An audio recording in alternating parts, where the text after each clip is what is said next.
Атам бар деп мақтанба, бір жарылу иш жасап алған болса дейді. Балам бар деп мақтанба, топ арасында болбосо дейді. Ошон үчүн балдарыбызды сөз менен эмес, характери менен эмес, мүнөз менен, адамгерчилиги менен, алган илими менен, мамилеси менен, элге журтка тийгизген эмгек пайдасы менен эркек кылып тарбиялаш керек. Биз эркек экенибизди мамиле менен, илим менен, билим менен, адамгерчилик менен көрсөтүшүбүз керек экен. Анан калган бүркөйлөр мынтип капчы эле азыркы көчө балдардын жакшы сөзү бар. Катат го катат деген. Ошо катып тырышкандын кереги жок. Жөн эле кадимгидей эле мамиле кылыш керек. Атабыз курактуу кишилерге аксакал деп сыйлайлы. Чоң атабыз курактуу кишилерден алдыңкы орундарды талашпайлы. Кээ бир мечиттерде болот. Бул боюнча да хадистер бар. Bir aksakal var, bunu o жерде oturат, bir aksakal var, bunu o жерде oturuşu mümkün. Daima emez. Key bir meçitlerde болот. Ошол аксакалдын ордуна отурбай эле керек, кечиксе дагы.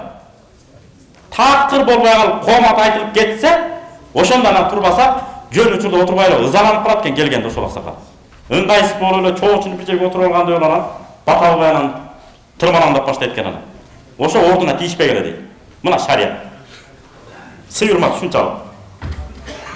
Пайгамбар Мухаммад алейхиссалам дин тарих тарбиясын алган мынакей сахабалардын бири Акра ибн Харис Тамими отурат. Ошол хадисте мындай деп келет. Пайгамбар Мухаммад алейхиссалам имам Бухари риваят кылган. Али уулу Хасан небереси.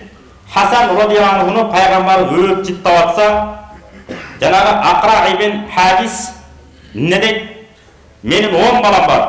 Бирин дагы өппөйүн деп айтканда пайгамбар Мухаммад алейхиссалам ага карап туруп, "Мен лам ярхам ла юрхам."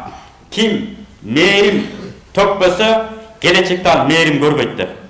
Демек биз дагы балдарыбызга мээрим төгүп тарбиялап өстүрүп албасак, картайгандан кийин балдарыбыздан, неберелерибизден мээрим күтпөй эле коюшубуз керек.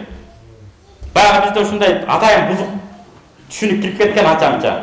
Билесиздер, бир түшүнүк бар болот, сенден Ленин болот белең, Сталин болот белең. Пешене терин менен окат кылган жакшы, кетмен чаап, же мал бар деген саясат бар болчу, билесиздер? Азыраак билинбеген.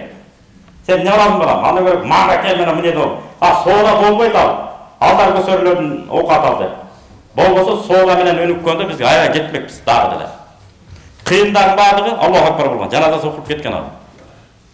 Бүт баардыгы. Баардыгы мен деген улуу аталардын баардыгы садака чабылган, жана үркүндө, башкада, тиги буда баардыгында. Ошон үчүн ошолордун жолун ак канаттан суу агат дегендей кайрадан чыгыш керек экен. Сөз сүйлөмөк турсун, бир жерге кол коердо дагы ойлонуп, ахиретте эмне деп жооп берем, эл алдында эмне деп жооп берем, кыямат күнү үчүн урпактарымдын жүзү кара болобу же ак болобу? Ошону ойлонуп кол кое турган тарбиялашыбыз керек экен балдарыбызды. Эртең мамлекеттин, элдин алдында бизди уят кылбаш керек экен. Керегем сага айтам, келин сен ук деген кыргыз сөзү бар. Бул баарына тиешеби. Баарына тиешеби, кете берет бул.